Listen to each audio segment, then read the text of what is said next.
우리에게 주시는 하나님 말씀은 신약성경 로마서 11장 1절부터 10절까지 말씀인데요.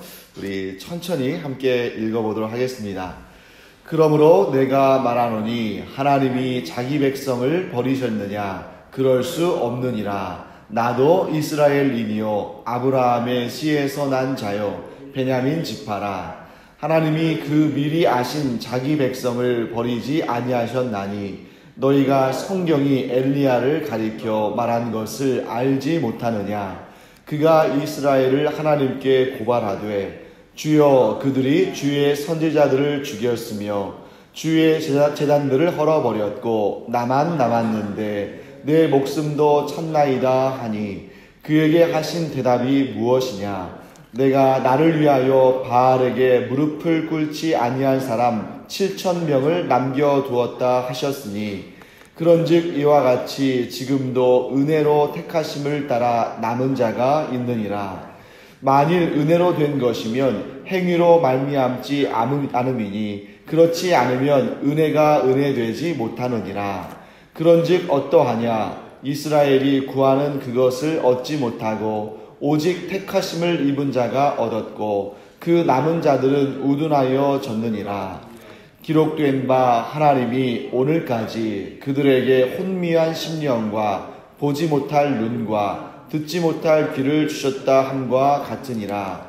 또 다윗이 이르되 그들의 밥상이 올무와 덫과 거치는 것과 보응이 되게 하시옵고 그들의 눈은 흐려 보지 못하고 그들의 등은 항상 굽게 하옵소서 하였느니라. 아멘. 우리가 1절부터 10절까지 말씀을 읽었습니다. 네, 여기에서 오늘 제가 제목을 처음에는 어제 저녁에 제목을 남은 자라고 이 설교의 제목을 지었는데 그러다가 잠자기 직전에 제가 한 12시 조금 전에 잔 것 같은데요. 그 직전에 제목을 바꿨습니다. 그래서 제목을 어떻게 바꿨냐면 남겨진 사람과 나머지 사람 이렇게 바꿨는데 그 의미는 여러분들이 제 설교를 들어보시면 잘 아실 수 있을 것 같습니다. 그래서 제목은 뭐라고요? 남겨진 사람과 나머지 사람 이렇게 되어 있습니다. 먼저 1절부터 쭉 보시면 이런 내용이 나옵니다. 그러므로 내가 말하노니 하나님이 자기 백성을 버리셨느냐? 그럴 수 없느니라. 자, 여러분 여기에서 성경은 해석이 굉장히 중요합니다. 왜냐하면 내가 생각하는 그러한 기준과 관점과 이해로 성경의 단어들을 볼 때 잘못 해석할 수 있는 부분들이 굉장히 많습니다. 자, 예를 들어 보겠습니다. 여기 1절 말씀에 나와 있는 이런 표현들을 통해서 우리 한번 살펴보겠습니다. 자, 하나님이 자기 백성을 버리셨느냐 했을 때 하나님의 백성은 어떤 사람들입니까? 자, 어떤 분들은 아마 이렇게 생각하겠죠? 하나님의 백성은 예수 그리스도를 구주로 영접하고 하나님께 구원받은 사람들입니다. 이 말이 맞습니까? 틀립니까? 맞죠. 하나님께서 그 아들 예수 그리스도를 이 땅에 구원자로 보내셨는데 그 아들을 믿음으로 말미암아 구원받은 사람들을 하나님께서 백성으로 삼으셨습니다. 하지만 이 본문의 말씀에서는 그러한 해석은 틀리죠. 자, 여기에서 하나님이 자기 백성을 버리셨느냐 했을 때는 이 범주는 그쪽 범주에 들어가는 것이 아니라 혈통적으로 이스라엘 백성들을 의미하는 것입니다. 그래서 그렇게 정확하게 해석을 하려면 이 본문 내에서 앞뒤의 문맥들을 잘 살펴봐야 돼요. 그래서 내가 말하노니 하나님이 자기 백성을 버리셨느냐 한 다음에 그럴 수 없다 하죠. 그리고 나서 사도 바울이 뭐라고 말하냐면 나도 이스라엘인이요 아브라함의 씨에서 난 자요 베냐민 지파라. 그렇기 때문에 하나님이 자기 백성을 버리셨느냐 했을 때 자기 백성은 이방인들은 들어가지 않는 것입니다. 여기는 누가 들어가는 거예요? 아브라함의 씨에서 난 이스라엘 사람들을 의미하는 거죠. 그렇기 때문에 하나님께서 이스라엘 사람들을 버리지 않으셨다는 것입니다. 그런데 또 여기서 여러분들이 주의하실 것은 뭐냐면 하나님께서 이스라엘 백성들을 버리지 않으셨다고 했을 때 그 말씀이 이스라엘의 모든 사람들을 의미하는 것은 또 아니라는 거예요. 이스라엘의 모든 사람들을 의미하는 것은 아니다. 자, 왜냐하면 우리가 여러분 하나님의 택함 받은 백성들인 이스라엘 백성들을 잘 알잖아요. 그런데 하나님께서 그들을 구원하시기 위해서 그들을 거룩한 땅으로 인도하시기 위해서, 그들과 언약을 체결하시기 위해서, 그들을 약속의 땅 가나안 땅에서 살게 하기 위해서 이끌어내셨지만 그들 가운데 다 약속의 땅에 들어간 것은 아닙니다. 그들 가운데 아간과 같이 범죄한 자는 그 광야에서 즉결 심판을 받다시피 그의 생명을 잃었고 그는 구원받은 자가 되지 못했습니다. 이런 것처럼 여기에서 하나님께서 자기 백성을 버리셨느냐? 그럴 수 없다. 즉 하나님께서 자기 백성을 끝까지 인도하시고 그들에게 구원을 주셨다 했을 때 그것이 문자 그대로 그 민족 전체를 다 구원하셨다는 것은 아니에요. 그 민족 가운데도 구원받을 사람들을 두셨다라고 해석하는 것이 옳습니다. 만약에 그렇지 않다면 심지어 이런 논의가 어디까지 가냐면 만인 구원론, 즉 모든 사람은 다 구원받았다 라는 쪽으로 갈 수 있다는 거죠. 그렇기 때문에 여러분, 하나님께서 자기의 백성을 버리지 않게 하셨다 했을 때에 이스라엘 백성들 가운데에도 구원받을 자를 하나님께서 남겨놓으셨다는 뜻이지, 즉 이스라엘 백성, 이스라엘 민족 전체를 버리지 아니하셨다는 뜻이지, 이스라엘이라는 그 혈통 때문에 모든 사람들을 다 구원하셨다라고 해석하면 안 된다는 것입니다. 그래서 여기에서 남은 자 세상이 나오는 거예요. 남은 자에 대해서 가장 선명하게 보여주는 본문이 바로 여기에 나오는 사도 바울이 언급하고 있는 엘리야의 일입니다. 엘리야가 왜 낙심했습니까? 우리 어제 잠깐 살펴봤었죠. 엘리야가 왜 낙심했냐면 이스라엘 전역에서 하나님을 버리지 아니하고, 즉 바알 신을 섬기지 아니하고 우상을 섬기지 아니하고 오직 하나님만을 섬기며 하나님만을 위해서 싸우는 이가 자기밖에 없다고 생각했을 때에 엘리야가 낙심이 됐습니다. 그때 하나님께서 엘리야에게 나타나셔서 뭐라고 말씀하셨냐면, 자 3절 말씀 보시면 엘리야의 고발이 나오죠. 하나님 앞에서 엘리야가 이스라엘 백성들을 고발하는 내용이 3절에 나옵니다. 주여 그들이 주의 선지자들을 죽였으며 주의 제단들을 헐어버렸고 나만 남았는데, 이게 중요하죠. 나만 남았다고 생각한 것입니다. 내 목숨도 참나이다.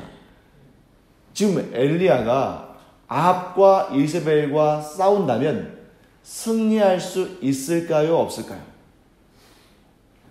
그 바알의 제사장들을 다 무찌르고 하나님의 놀라운 기적을 체험한 이 엘리야가, 때로는 우리가 이렇게 궁금할 때가 있어요. 그렇게 놀라운 영적인 승리를 거둔 엘리야가 왜 그 아합과 이세벨이 자기를 죽인다고 했을 때 왜 저렇게 낙심했을까? 저는 처음에 그 본문을 읽을 때 잘 이해가 안 됐습니다. 왜냐하면 놀라운 영적인 승리를 거두고 난 다음에 그 바알의 제사장들과 영적인 싸움을 한 다음에 그 놀라운 승리를 거뒀으면 막 영적으로 충만하고 자신감도 충만하고 드디어 하나님께서 내 기도를 들으시고 나와 함께 하시니 나는 그 누구도 두렵지 않다라고 막 이렇게 성령의 충만한 말을 할 것 같은데, 그런 놀라운 영적인 승리를 거둔 다음에 이세벨이 너를 죽이겠다고 했을 때 갑자기 막 이렇게 낙심을 해요. 그것은 엘리야가 아합과 이세벨을 대적할 힘이 없어서 그런 것이 아니라 어떤 생각이 그 안에 들어온 것입니까? 나 혼자밖에 남지 않았다. 이 땅에 하나님을 경외하는 사람들은 다 사라지고 나 혼자밖에 남지 않았다는 그런 외로움이 그 안에 엄습했을 때 낙심이 됐다는 것입니다. 그렇기 때문에 하나님께서 어떻게 말씀하시냐면, 만약에 엘리야가 내가 힘이 부족해서, 내가 힘이 달려서 저 아합과 이세벨과 같이 우상을 섬기는 사람을 대적하지 못한다고 생각했다면 아마 하나님께서 뭐라고 말씀하실 것 같으냐면, 내가 너와 함께 하니까 네가 담대해. 네가 어디를 가든지 너의 대적이 얼마나 강하든지 내가 너와 함께 하니 네가 승리할 것이다 라고 말씀하셨을 것 같아요. 이게 힘의 문제라면. 그리고 지금 이 엘리야의 낙심의 원인은 모든 하나님을 경외하는 모든 사람들이 다 사라지고 다 죽고 다 없어지고 나만 남았다라는 이러한 외로움, 이러한 생각 때문에 그가 낙심한 것을 아시고 그 부분을 명확히 아시는 하나님께서 뭐라고 말씀하신 것입니까? 내가 나를 위하여 바알에게 무릎을 꿇지 아니한 사람 7,000명을 남겨두었다. 즉 엘리야가 자신의 힘이 부족한 것을 가지고 낙심했다면 내가 너와 함께하고 너에게 힘을 주겠다 라고 말씀하셨을 텐데, 지금 엘리야에게 바알에, 내가 나를 위하여 바알에게 무릎을 꿇지 아니한 사람 7,000명을 남겨두었다라고 말씀하시면서 엘리야를 위로하시는 것은, 아무도 이제 하나님을 경외하는 사람이 남지 않고 나 혼자 있다는 그런 영적인 우울감 때문이죠. 그래서 5절 말씀에 사도 바울은 이렇게 말합니다. 그런즉 이와 같이 지금도 은혜로 택하심을 따라 남은 자가 있느니라. 사실 사도 바울도 왜 엘리야의 이 이야기를 인용하냐면, 자신도 때때로 엘리야가 얻었던 그런 영적인 우울감을 경험하기 때문이에요. 그 영적인 우울감이 뭡니까? 자기는 막 정말 열심히 이렇게 유대인들을 위해서도 복음을 증거하는데 유대인들이 반응하지 않으니까, 어떻게 하나님의 택함받은 이 거룩한 백성이 이제는 하나님을 등지고 세상으로 나가는가? 그러니까 자기도 이렇게 항상 성령 가운데 있고 예수님께 또 은혜를 얻고 하나님께서 그와 함께 하신다는 것을 알지만 사람이기 때문에 때때로 이렇게 자신의 그 복음의 열매가 잘 맺히지 않고, 또 지금 상황은 어떻습니까? 이방인들은 열심히 구원의 복음을 향해서 달려오는데 정작 자기의 고륙에 지친 고륙의 친척인 이스라엘 백성들은 반응하지 않을 때 사람이기 때문에 낙심할 수 있다는 겁니다. 우리가 이렇게 오늘 또 나와서 새벽 예배를 드리면서 기도하고, 또 목요일 날도 전도하고, 화요일 날도 학생들을 향해서 전도하고, 이렇게 열심히 전도함에도 불구하고 그 복음 전도의 열매가 잘 맺히지 않는 것처럼 보일 때 우리가 인간이기 때문에 낙심할 수 있다는 거예요. 하지만 하나님께서 뭐라고 말씀하십니까? 이 땅, 제주, 우상 숭배가 우리나라에서 가장 극심한 이 땅에도 하나님께서 택하신 7,000명을 남겨두신 것처럼 이 땅에도 하나님께서 택하신 사람들이 있다는 거죠.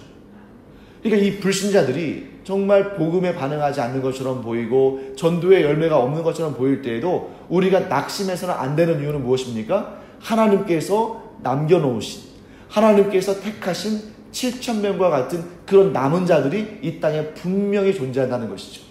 그것을 믿음으로 말미암아 우리가 낙심하지 않을 수 있다 하는 것을 말씀하시는 것입니다. 자, 그런데 제가 여러분들이 이제 성경을 읽으실 때에 꼼꼼하게 읽지 않으면 별로 문제가 안 될 수 있는데, 꼼꼼하게 읽다 보면 어떨 때는 이게 오히려 우리의 의문이 더 나올 수 있는 부분들도 있을 수 있습니다. 그렇기 때문에 그 부분을 우리가 한번 봐야 할 텐데, 제가 어제 이제 이 본문을 꼼꼼하게 보니까 성경을 좀 열심히 읽으시는 분들은 좀 오해를 하실 수도 있겠구나 하는 부분들을 제가 좀 발견했습니다. 가끔 제가 그런 부분들을 발견하잖아요. 어디냐면 5절과 7절에 있어요. 5절과 7절 가운데 여러분들이 똑같은 표현, 똑같은 단어가 나와 있는 것을 한번 찾아보시죠. 5절과 7절 제가 한 10여 초 시간 드리겠습니다. 자, 5절과 7절, 그리고 힌트를 드린다면 제가 제목을 바꿨다고 말씀드렸죠. 제가 원래는 이렇게 제목을 하려고 하다가 밤 12시쯤 돼가지고 이렇게 제목을 바꿨다라고 제가 초두에 말씀드렸습니다. 뭘까요? 남은 자죠. 남은 자. 제가 원래 한 10시쯤에는 제목을 남은 자라고 했다가 12시쯤에는 제목을 뭐라고 바꿨다고 했죠? 남겨진 사람과 나머지 사람으로 제목을 바꿨습니다. 자, 그러면 5절과 7절을 볼 때, 그런즉 이와 같이 지금도 은혜로 택하심을 따라 남은 자가 있느니라 라고 말씀하셨는데, 7절 말씀을 보니까 그런즉 어떠하냐, 이스라엘이 구하는 그것을 얻지 못하고 오직 택하심을 입은 자가 얻었고 그 남은 자들은 우둔하여졌느니라. 이상하죠? 5절 말씀의 남은 자는 여러분 좋은 의미로 들립니까? 좀 좋지 않은 의미로 들립니까? 좋은 의미로 들리잖아요. 은혜로 택하심을 따라 남은 자들을 하나님께서 엘리야의 시대처럼 남겨두셨다 하는 것이고, 7절 말씀에서는 오직 택하심을 입은 자가 얻었고 그 남은 자들은 우둔하여졌느니라. 그래서 틀린 말은 아니에요.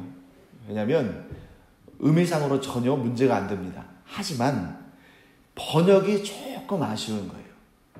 왜냐하면 5절에서도 남은 자라고 번역했고 7절에서도 남은 자라고 번역을 하니까 마치 이 두 개가 같은 말처럼 보이잖아요. 그렇죠? 그리고 또 이 남은 자라는 이 용어가 굉장히 중요한 용어고, 그래서 이제 헬라어로 제가 이렇게 헬라어 본문으로 살펴보니까 이 둘이 같은 단어가 아닙니다. 5절에 나오는 남은 자는 레임마라는 단어예요. 레임마. 그래서 이 레임마라는 헬라어는 신약 성경 가운데 오직 로마서 11장 5절 이 구절에만 쓰인 단어입니다. 그리고 그 단어는 그야말로 엘리야의 시대에 하나님께서 남겨두신 7,000명의 그 남은 자를 의미하는 것입니다.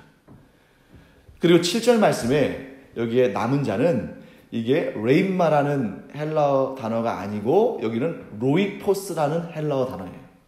그러니까 헬라어 단어로 보면 레임마와 로이포스 서로 다른 단어인데 이거를 우리말로 번역하다 보니까 우리말로 번역할 때 이걸 같은 단어로 썼고 그나마 이 같은 단어로 썼습니다만 그것이 또 속 의미는 또 다릅니다. 그러니까 좀 성도님들이 혼란스러울 수 있어요. 그러니까 이렇게 한번 제가 번역해 보겠습니다. 제가 번역이 잘못했다고 말씀드리는 건 아닙니다. 번역을 잘했어요. 하지만 혼돈을 줄 수 있기 때문에 이렇게 번역했으면 어땠을까? 라고 제안하는 것이고 또 성경은 계속적으로 시대에 따라서 이렇게 번역을 좀 수정하기 때문에 나중에는 이렇게 또 수정될 수도 있습니다. 5절 말씀을 제가 판단한 바에 따라서 본문, 즉 원어의 의미에 조금 더 가깝게 번역하고 혼란을 좀 피한다면 이렇게 번역할 수 있겠죠. 그런즉 이와 같이 지금도 은혜로 택하심을 따라 남은 자가 있느니라 그대로 번역하면 좋을 것 같습니다. 혹은 조금 바꾼다면 그런즉 이와 같이 지금도 은혜로 택하심을 따라 남겨진 사람들이 있느니라 이렇게 번역하면 조금 더 정확하겠죠. 그런데 7절 말씀은 이렇게 번역해야 됩니다. 그런즉 어떠하냐 이스라엘이 구할은 그것을 얻지 못하고 오직 택하심을 입은 자가 얻었고 그 외에 나머지 사람들은 우둔하여졌느니라 이렇게 되는 거예요. 왜 그러냐면 레임마, 즉 5절에 나오는 레임마라는 남은 자는 하나님께서 일부러 남겨둔 사람들인 겁니다. 이스라엘의 구원을 위해서 이스라엘의 그 영적인 성결함을 위해서 하나님께서 택하셔서 일부러 남겨둔 사람들이에요. 자, 7절 말씀에 오직 택하심을 입은 자가 얻었고 그 남은 자들은 우둔하여졌느니라 해서 이 남은 자는 이 로이포스는 뭐냐면 택하심을 입은 자 외에 나머지 사람들. 그 뉘앙스의 차이를 아시겠죠? 5절은 일부러 이렇게 남겨둔 겁니다. 마치 뭐와 같냐면 이거 너무 맛있기 때문에 나중에 이거를 누구 손주에게 주려고 일부러 이렇게 모아놓은 거예요. 내가 이것을 맛보니까 너무 맛있어서 다른 사람들이 다 먹기 전에 내 사랑하는 손주를 주려고 일부러 이렇게 남겨놓은 거예요. 그게 레임마라는 단어의 뜻입니다. 반면에 7절에서는 뭐냐면 이렇게 좋은 것을 다 택했어요. 이제 여기 우리 귤농사 짓는 권사님도 계시잖아요. 다 귤을 따는데 좋은 것을 다 따놨어요. 그 나머지를 보니까 상품성이 없어요. 그 남겨놔 버린 거예요. 그런 것이 바로 로이포스의 개념입니다. 그러니까 완전히 5절과 7절은 다른 내용이고 완전히 반대되는 개념이잖아요. 그래서 헬라어도 단어가 다른데 한글 번역을 할 때 똑같이 남은 자라고 해버리니까 이게 이제 혼동이 될 수 있죠. 더군다나 이제 우리가 성경 공부 같은 걸 할 때 남은 자라는 개념을 들을 때 이게 굉장히 소중하고 중요하고 하나님의 은혜가 가득 담겨 있는 개념인데 7절 말씀에서 그 남은 자들은 우둔하여졌느니라 그러니까 이제 그런 개념을 배운 분들은 헷갈릴 수 있는 거죠. 남은 자는 분명히 하나님의 구원의 소망이고 또 정말 성결한 백성들이고 구원받은 백성들인데 왜 그 남은 자들이 우둔하여졌을까?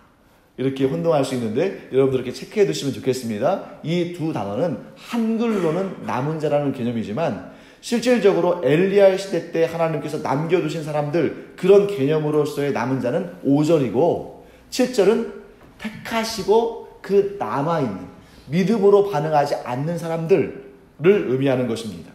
그래서 정말 어려운 것은 그 다음이에요.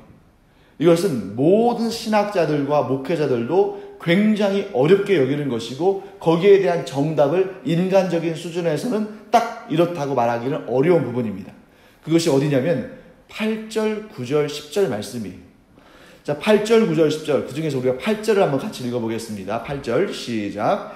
기록된 바 하나님이 오늘까지 그들에게 혼미한 심령과 보지 못할 눈과 듣지 못할 귀를 주셨다 함과 같으니라. 아멘.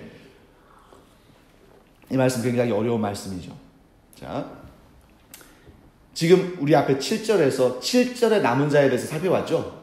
7절의 남은 자들은 어떤 사람들이었냐면 하나님의 택하심에 대해서 믿음으로 반응해서 그 은혜를 얻은 사람들이 있고, 그 외에 나머지 사람들이 있는데 그 외에 나머지 사람들은 우둔하여졌다고 되어 있잖아요. 그걸 설명하는 것입니다. 그들에게 하나님께서 오늘까지 그들에게 혼미한 심령, 보지 못할 눈, 듣지 못할 귀를 주셨다. 이것을 여러분 문자 그대로 해석하면 어떤 위험성이 있냐면 하나님께서 일부러 그들에게 혼미한 심령을 주시고 그들의 눈을 가르시고 그들의 귀를 막으셔서 하나님의 그 은혜의 복음, 예수 그리스도의 복음을 듣지도 못하고 깨닫지도 못하게 하셔서 그들이 구원받지 못한 상태가 되었다. 이렇게 해석이 되면 왜 문제가 됩니까? 하나님께서 악을 조장하신 것이고 하나님께서 구원으로 가는 길을 막아버리신 것이고 하나님께서 그들을 절망 가운데 빠뜨리셨다.